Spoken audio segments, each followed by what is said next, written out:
My grandpa died without a will, my dad took everything and said I'd get nothing. Then a stranger walked in and exposed who I really was. A profound truth lay hidden in the pages of a worn ledger, waiting to expose a family's darkest secrets. What happens when the very foundation of trust crumbles, revealing betrayal born of greed? This is the story of an inheritance, a legacy, and a woman who refused to be silenced. My grandfather, Arthur Caldwell, passed away without leaving behind a formal will. In the days following his funeral, my father, Richard, inherited everything. With a chilling smirk, he declared to me, "You won't see a single penny. Your brother, Ethan, will be the sole heir." It wasn't long after that a quiet stranger approached me and whispered, "It's time to show them who you truly are." Richard's pronouncement, "You won't get a single penny," echoed loudly enough for our entire family to hear. He stood on Arthur's porch, still in his funeral attire, a grim smile stretching his lips as he delivered the blow. It was the particular, unsettling smile of a man who had long anticipated this moment, finally savoring its arrival. "Ethan's the next heir," he added, his voice oozing self-satisfaction. "That's just how things are now." A few nervous chuckles rippled through the gathered relatives. No one dared to challenge him. I stood in the yard, a paper plate of untouched food in one hand, Arthur's familiar green ledger clutched under my arm. I'd taken it from his desk that very morning, before anyone else arrived, driven by an instinct I couldn't explain, only that it felt right to hold on to it. I remained silent. My lack of protest visibly surprised Richard. I caught a fleeting flicker in his eyes, the expectation of a dramatic scene, of tears, of me shrinking, as the daughters of men like him typically learn to do. Instead, I met his gaze, nodded once, and returned inside to help clear away the casserole dishes. My grandfather had been laid to rest just 3 days prior. The battle for his life's work had already begun, but I wasn't fighting it in the way anyone anticipated. Arthur Caldwell had founded the Caldwell Feed and Supply Store in Eden County, starting with a loan he could barely afford and a plot of land everyone insisted was too remote to succeed. That was back in 1971. By the time I was born, his business had doubled in size, added a small equipment rental service, and evolved into the kind of cornerstone establishment a rural county quietly relies on. It was where farmers settled their accounts, where neighbors carried tabs that Arthur would discreetly forgive during lean years without being asked. 3 generations of the same families continued to shop there, because Arthur knew your grandfather's name, your father's planting schedule, and precisely which brand of fence post you preferred. He was not a complex man, but he was undeniably honest, a far rarer and more precious quality. I began managing his books when I was just 11 years old. It wasn't a sentimental gesture on his part, Arthur was purely practical about work. His previous bookkeeper had retired, and I, in the way an 11-year-old shows such things, demonstrated a natural aptitude for numbers and a meticulous temperament. So, he handed me the green ledger, walked me through his system, and simply stated, "The books don't lie. People do. Your job is to ensure the books remain truer than the people." I initially dismissed it as a typical old man's saying, but I was profoundly mistaken. I maintained those records for 22 years. Every bag of feed, every equipment rental, every vendor payment, every account receivable, every forgiven debt, all meticulously noted in red, often with Arthur's small, poignant script, "Good man, bad year," beside the debts he'd personally absorbed. I understood the financial history of that store with the intimacy of knowing my own childhood, by feel, by texture, by the accumulated weight of years of small, verifiable truths. My father, Richard Caldwell, was Arthur's only son. At 61, he had spent the majority of his adult life orbiting his father's business, yet never fully committing to it. Present enough to voice opinions, yet absent enough to evade true accountability. He had a son, my brother Ethan, who was 28, pleasant, and utterly uninterested in feed stores, ledgers, or the unglamorous, dedicated work of sustaining a family business. Ethan dreamed of flipping houses, and that was perfectly fine, that was just Ethan. What was far from fine was my father's chosen course of action the week after Arthur passed. What was truly unacceptable was that I was a paralegal specializing in probate and estates, with 8 years Advance and Marsh Legal Associates, the only firm in Eden County handling estate litigation. This meant I had spent 8 years observing families tear each other apart, driven by the toxic combination of grief and money. I knew precisely what was unfolding, but I hadn't yet grasped the full extent of the damage. Arthur died on a Tuesday morning in October. A sudden cardiac event at home, the kind of death that is merciful in its swiftness but brutal in every other aspect. By Friday, Richard had retained an attorney, and not just any attorney. He hired Victor Thorne, who operated from a glass front office in the county seat and had meticulously cultivated a reputation for navigating estate matters through probate with minimal scrutiny and maximum efficiency. In my professional experience, minimal scrutiny in estate proceedings means vastly different things depending on which side of the ledger you find yourself. I learned about the filing that Monday morning when my supervising attorney, Eleanor Vance, a woman with 24 years in probate litigation, who meticulously kept her certifications current and her notes immaculate, placed a document on my desk without a word. My father had filed to become the sole administrator of Arthur's estate, declaring the estate as intestate, meaning without a will. I read it twice. Arthur Caldwell, a man who had run a business for 50 years, who held deeds, mortgages, equipment leases, vendor contracts, and an account at First Eden Bank since 1974, Arthur Caldwell, according to my father's filing, had died without a will. My stomach reacted with something beyond a mere feeling. It was a jolt of recognition, the specific insight of someone who had processed enough probate filings to instantly grasp the implications. "You can't work on this case," Eleanor said quietly. "I know," I replied. "But you can still send a letter." I met her gaze. She returned to her office and closed the door. That afternoon, I sent Thorne a formal letter, certified mail with return receipt requested, the type of correspondence designed to create an irrefutable paper trail, whether the recipient wanted one or not. The letter demanded a full estate inventory, itemized within the standard statutory timeframe. It was polite. It was precise. It was the kind of letter that conveyed only one message: "I understand how this game is played." His reply arrived 4 days later: "No inventory." Instead, a single paragraph stating that my request constituted an inappropriate intrusion into a family estate proceeding during an active period of grief, and that further contact of this nature might be characterized as harassment. I read it at my kitchen table at 7:14 a.m., sipping coffee whose taste I'd long since ceased to register. People with nothing to hide readily provide an inventory. I set the letter aside and opened Arthur's green ledger to the last page of entries I had made before he passed, sitting with it for a long while. Then, I began making calls. My first step was to directly contact the Eden County Probate Court and request copies of every document filed in the estate proceeding. This was public record, something anyone could do. Thorne knew this, which meant his arrogant response stemmed from a different source entirely. The filing listed Arthur's assets as the store building, the adjacent lot, the family home on Route 9, the equipment inventory, and the operating accounts. No mention of Riverbend, the 12-acre parcel on the river Arthur had owned since 1988, and which he often spoke of leaving to the family, in the way people talk about things considered beyond mere commerce: land you keep, not sell. Riverbend wasn't in the filing. The next morning, I searched the county deed records. It took me 40 minutes. Riverbend Holdings LLC had taken title to the Riverbend parcel 22 days after Arthur's death. The sale price listed was $47,000. The county assessor's most recent valuation was $141,000.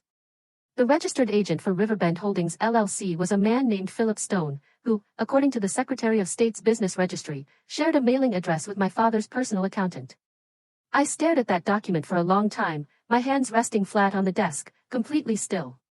8 years of probate work had taught me to remain motionless when making such discoveries, as stillness allows the mind to function clearly and prevents emotions from outrunning the evidence. My father had sold Arthur's Riverbend property to a company he controlled, at 1/3 of its market value, just 22 days after the funeral. That evening, I drove to Eleanor's house and spread everything out on her kitchen table. She read through it all twice, as was her methodical habit. Then, she made coffee, sat opposite me, and voiced the conclusion I already knew. "You need your own attorney. This cannot come from our firm." "I know. And you need the will, Clara. Without the original will, the copy isn't worth the paper it's." She stopped. "What copy?" I hadn't yet told her about the woman who had knocked on my door. It was a Wednesday evening, 9 days after I'd sent the letter to Thorne. I almost didn't answer. I'd been engrossed with Arthur's ledger and a yellow legal pad covered in notes, immersed in the particular exhaustion that comes from painstakingly reconstructing a financial picture someone has deliberately obscured. The woman was in her 70s, wearing a sensible wool coat that spoke of practicality over fashion. Her eyes, patient and observant, had clearly witnessed enough of human behavior to be unfazed by most of it. She introduced herself as Martha Jenkins and explained that she had been David Miller's notary for 31 years. David Miller was the attorney who had drafted Arthur's documents for the last 2 decades of his life, passing away the previous spring at 83 after a long illness. "I saw the obituary," she said. "Then I saw the probate notice." She paused, carefully choosing her words. The filing stated Walter died intestate. Yes, I said. That is not correct, she asserted. I stamped the pages myself. 6 years ago, last March. She extended an envelope. Inside was a conformed copy of Arthur's last will and testament, the notary-certified copy, created at the time of execution and maintained as part of the official notarization record. Martha's stamp graced every page. Her journal entry, she informed me, meticulously documented the date, the document type, Arthur's signature, and the names of the 2 witnesses. The will divided the store and the home place equally between Ethan and me. Richard received a substantial cash distribution from the operating accounts, fair, generous, and emphatically not the entirety of the estate, not the kingdom, not the crown. He was very clear about his intentions, Martha stated. He said he'd watched too many families squabble over things that ended up in the wrong hands. He wanted to make sure the books went to the person who kept them. I had to look away, toward the wall, for a moment. Why did you wait? I asked. It's been almost 3 months. She looked at me with the quiet patience of someone who has witnessed much grief in her professional life. I wanted to be sure, she said. I wanted to know what kind of person would truly fight it. She paused. You sent the certified letter. You requested the inventory. He didn't respond with the inventory. No, she confirmed. He didn't. She pulled her coat tighter. It's time to tell them who you really are. Clara. Arthur knew, that's why he wrote it the way he did. She left. I sat at my kitchen table with that conformed copy for 2 hours before I could move. The next morning, I retained Sylvia Grant. Sylvia had been Eleanor Vance's former partner. They'd separated their firms 7 years prior when their practice areas diverged, Eleanor into estate litigation, Sylvia into civil and appellate work. Sylvia was 56, had argued before the state Supreme Court 4 times, and possessed a quality in her voice during difficult conversations I can only describe as geological. She sounded like someone who had existed long enough to possess perspective on short-term problems. I walked her through everything, the intestate filing, the Riverbend transfer, Thorne's dismissive non-response, Martha Jenkins, and the conformed copy. Sylvia read the conformed copy with the same focused stillness that skilled attorneys bring to critical documents. The copy is probative, she observed. It's significant evidence of the will's existence, but a conformed copy doesn't replace the original for purposes of admission to probate. She looked up. The law presumes that a missing will was revoked by the testator. Intentionally destroyed. Arthur didn't destroy it, I insisted. I believe you, but belief isn't a legal standard, she countered. She set the copy down. We need to establish that the will existed, that Arthur didn't destroy it, and that someone else did, preferably with evidence pointing to who. I know where Arthur kept his important documents, I offered. Where? A floor safe in the back office of the store. I paused. He changed the combination every 2 years, writing it in the ledger using a notation system he taught me when I was 12. I paused again. My father changed the lock after Arthur died. Sylvia was silent for a moment. How do you know he changed the lock? I don't yet. Over 2 evenings, I called every locksmith operating in Eden County and the 2 adjacent counties, 11 in total. Each time, I explained I was conducting research for a probate matter and needed to know if any of them had performed work on a floor safe at the Caldwell Feed and Supply property after October 1st. On the 3rd call of my 2nd evening, a man named Samuel Croft answered. He ran a one-man operation from a shop on Route 14, had been in the business for 37 years, and possessed the blunt directness of someone who never felt the need to manage other people's reactions. The Caldwell place, he said without hesitation. Sure. Floor safe in the back office. Drill safe 400 series, older model. Good luck. Who hired you? Work orders right here, he said, and I heard the rustle of paper. Richard Caldwell. Paid cash. When? He read me the date, 11 days after the funeral. 11 days. Long enough to arrive at the property. Long enough to open the safe with the combination, which he would have had to get from somewhere, as the ledger notation system Arthur taught me was not something Richard was privy to, or long enough to realize he didn't have the combination and needed it drilled. Long enough to remove whatever was inside. Long enough to install a new lock and keep the combination to himself. Can I get a copy of that work order? I asked. It's a business record, Samuel replied. You can subpoena it if you need to. Thank you, I said. Don't thank me, he grumbled, just make sure whoever's on the right side of this wins. After I hung up, I sat in my empty kitchen, staring at the wall for a long time. He didn't lose the will, the thought arrived fully formed, as conclusions often do when the evidence has been building for long enough. Asterisk he opened the safe, found it, read it, and decided he didn't like what it said. Then he drilled the lock and changed it so no one could verify what had been inside, asterisk my father. My father had read his own father's final wishes and decided they were wrong. The crisis struck not from one direction, but from 3 simultaneous fronts, all within 48 hours. First, Thorne filed a motion to accelerate the estate settlement.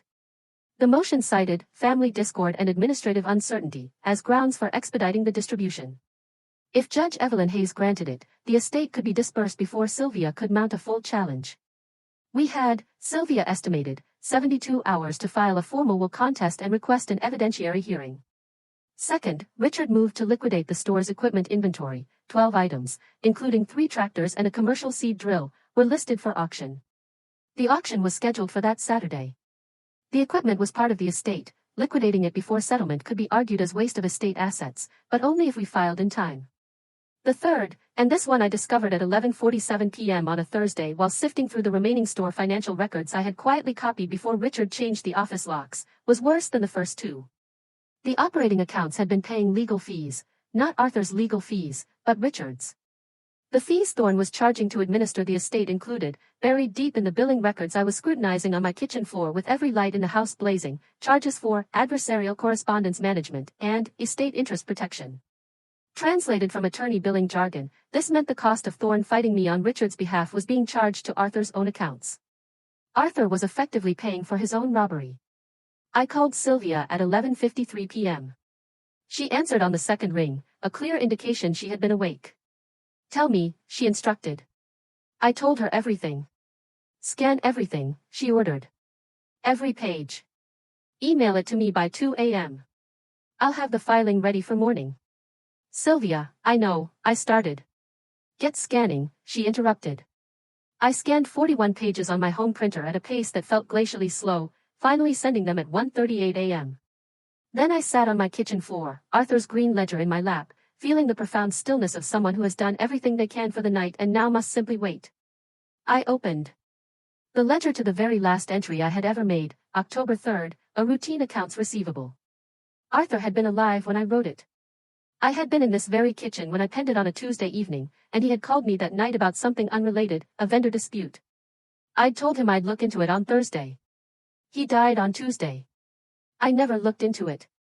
I set the ledger down and stared at the ceiling for a long time. Then I got up, made coffee, and began building my exhibit list. The hearing was scheduled for a Thursday morning in Courtroom B of the Eden County Civil Court, with Judge Evelyn Hayes presiding. She had served 21 years on the bench, known for her intolerance of procedural delays and the piercing precision of her questioning, which made unprepared attorneys visibly squirm. Half the county showed up. I am not exaggerating. The Caldwell family had been a fixture in Eden County for 3 generations. The feed store was a local landmark. Arthur's death had been noticed, mourned, and marked, and news of a contested estate in a county this size travels faster than the legal documents that confirm it. By 9:15 a.m., the gallery was packed, aunts, cousins, men who had known Arthur for 50 years, who had driven in from their farms to sit on the wooden benches of Courtroom B on a Thursday morning because what happened to what he'd built genuinely mattered to them. Richard strolled in at 9:22 a.m., Thorne at his side, wearing a sport coat and the air of a man who considered the courtroom an extension of his own living room. When he spotted me at the plaintiff's table beside Sylvia, he paused in the aisle. Still chasing your fairy tale, he sneered, loud enough for the gallery to hear. Then he flashed that same smile from the porch after the funeral.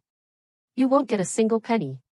The same line, precisely, like a man who'd found a favored phrase and couldn't let it go.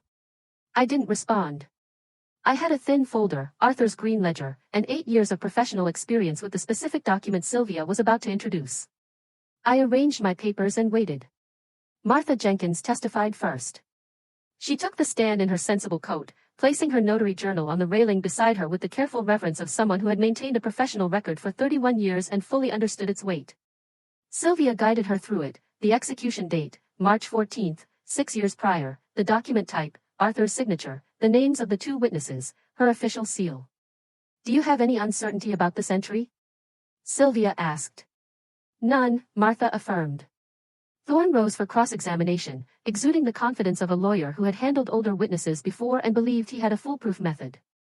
Miss Jenkins, isn't it possible your journal entry contains a clerical error? That you may have misrecorded the document type? Martha looked at him with the patient gaze of someone who had been a notary for 31 years and had heard this type of question countless times.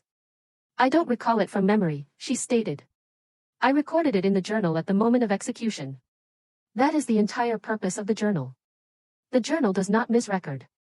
That is also the entire purpose of the journal. A ripple moved through the gallery, not quite a laugh, but its suppressed cousin. Thorne sat down. I took the stand next. Sylvia had prepared me, not through coaching, but in the way good attorneys understand that their best witnesses are those who tell their own truth in their own voice, without embellishment. She advised me to speak slowly, to address the judge, and to let the documents do the heavy lifting. I never once raised my voice. I walked Judge Hayes through the documents in order, Sylvia projecting each one onto the courtroom screen as I presented it. First, Samuel Croft's work order. Richard Caldwell's name, the date, 11 days post-funeral. The job description, floor safe, drill safe 400, back office, Caldwell feed and supply. Lock replaced at customer's request. The gallery was utterly still. Second, the Riverbend deed transfer. The recorded sale price of $47,000. The county assessor's valuation of $141,000. The registered agent of Riverbend Holdings LLC, Philip Stone, and his documented connection to my father's accountant. Third, the attorney billing records. Thorne's fees charged to Arthur's operating accounts. The line items for adversarial correspondence management. The total of $11,340 paid from Arthur's money to fight against Arthur's own will. Fourth, the green ledger. I carried it to the stand myself. I had flagged the pages, the vendor records, the accounts receivable, the debt forgiveness entries. I had also flagged the page from 2003 where Arthur, in his own handwriting, had written his combination notation system and explained it to me in a margin note that read, for Clara's use only. That page was not something Richard would have known existed, which meant to access the safe, he'd had to drill it, which Samuel Croft's work order confirmed he had. I placed the ledger on the railing and looked at my father for the first time since taking the stand. He was watching me with an expression I had never seen from him before. Not anger, but something more complex, the look of a man who had just understood that his daughter was not what he thought she was, and that this realization had arrived too late to matter. You taught me that the books don't lie, I said, my voice steady. I'm reading from the page you forgot to change. The gallery held its breath, and then Richard Caldwell stood up. Later, people who were there would describe it differently. Some said he shouted. Some said his voice was more of a breaking sound, like a structure giving way. What I remember is that he was on his feet before Thorne could stop him, one hand on the back of his chair, his face a color for which I had no words. She's twisting everything, he bellowed, loud, too loud, the kind of loud you can never take back. I only fixed what should have been mine. The old man never should have put that girl over his own son. Not his son. I built my life around that store. Thorne closed his eyes. You cannot argue in open court that a will never existed, and then, in the same breath, describe the will's contents as unjust. You cannot argue that Arthur died intestate while simultaneously expressing grievance about Arthur's testamentary choices. These two positions cannot coexist, they cancel each other out. And Victor Thorne, a competent attorney, understood this the moment Richard said it, which is why his eyes closed the way they do when something irreversible has just happened. Judge Hayes allowed the silence to linger for exactly one beat, the kind of silence a judge with 21 years on the bench knows precisely how to wield. Then she looked at Richard. Then she reached for her pen. I will tell you what happened precisely, without editorializing. Judge Hayes ordered a full halt to all estate distributions pending a full evidentiary hearing on the will's validity. She ordered Richard removed as administrator and appointed a neutral third-party administrator, Laura Chen, a certified estate administrator with 19 years of experience and an office in the county seat, to manage the estate during the proceedings. She referred Richard's outburst and the documentary record supporting it to the county district attorney's office for review of potential criminal charges. The referral cited the circumstantial evidence of will suppression and the Riverbend transaction for potential investigation under the state's elder financial exploitation statute. Thorne withdrew from the case 4 days later. His withdrawal letter cited irreconcilable differences in litigation strategy, legal translation for, he was not going down with the ship, the district attorney's investigation took 7 months. I will not describe those months in full, because they were long and exhausting and involved multiple conversations with an investigator named Detective Mark Riley, 12 years in financial crimes, methodical, skeptical of everyone in equal measure, who interviewed me 3 separate times and made clear each time that his skepticism was professional rather than personal. Richard was eventually charged with fraudulent suppression of a will and elder financial abuse in connection with the Riverbend transfer. The Riverbend transaction was unwound. The land was returned to the estate at fair market value, and the difference disgorged. The estate billing records were referred to the state bar for a separate disciplinary review of Thorne's conduct. The will was finally admitted to probate. Arthur's intentions, expressed 6 years before his death, were given effect. Ethan received his half of the store and the home place. He didn't want to run the store. He called me a few weeks after the settlement and said he'd like to sell his interest. I told him I'd buy it at fair value. We agreed on a number. I am now the sole owner of Caldwell Feed and Supply. 3 months after the settlement, I drove to the store on a Tuesday morning and unlocked the front door the way Arthur had taught me, key, then the secondary latch, then the alarm code. I stood in the doorway for a moment before I went in. The store smelled the way it had always smelled, feed and oil and old wood, and something underneath those things for which I have no name. The accumulated scent of 50 years of honest work. I walked to the back office. The drill safe 400 was still there. Different lock. My combination now. I sat down at the desk and opened the green ledger to a clean page. New entry, new column headings, new accounts. My handwriting, not Arthur's, but in the same columns he'd taught me, using the same system. Because it was a good system. And because there was no reason to change something that had always told the truth. I picked up the pen. The books don't lie, Arthur used to say. People do. He was the most honest person I ever knew. He put it in writing. And he made sure someone was left who understood what that writing meant. I was that person. I had always been that person. He just wanted to make sure everyone else knew it.